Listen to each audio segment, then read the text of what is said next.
দক্ষিণ সুদানের শান্তিরক্ষী মিশনে নিহত ৬ সেনা সদস্যের মরদেহ আসছে। আজ এই মুহূর্তে শাহজালাল বিমানবন্দর এলাকায় আছেন সহকর্মী কামরুল হাসান। সরাসরি যাচ্ছে তার কাছে।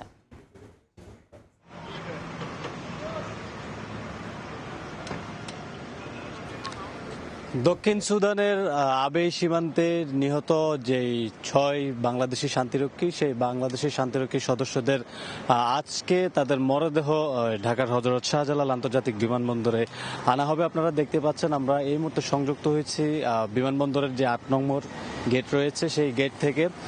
আমরা যতটুকু জানতে পেরেছি এমিরেটসের একটি ফ্লাইট থেকে উগান্ডার এয়ারপোর্ট থেকেই যেই শান্তিরক্ষী ৬ জন শাহাদাত বরণ করেছেন তাদের মরদেহ ঠিক সন্ধ্যা ৭টার দিকে বাংলাদেশের উদ্দেশ্যে রওনা হয়েছে এবং এই ফ্লাইটটি বাংলাদেশে সকাল ১১টা নাগাদ এখানে এসে নামতে পারে বলে আমরা জানতে পেরেছি। আর এখনকার যদি সার্বিক পরিস্থিতি জানাই, যেহেতু শান্তিরক্ষীরা সবাই সেনাবাহিনীর সদস্য, সেনাবাহিনীর পক্ষ থেকে সব ধরনের প্রস্তুতি ইতিমধ্যে সম্পন্ন করা হয়েছে। আমরা এখানে এসে দেখতে পেয়েছি মরদেহ বহনের জন্য যে অ্যাম্বুলেন্স, সেই অ্যাম্বুলেন্সও রেডি করা হয়েছে এবং এই অ্যাম্বুলেন্স থেকে মরদেহগুলো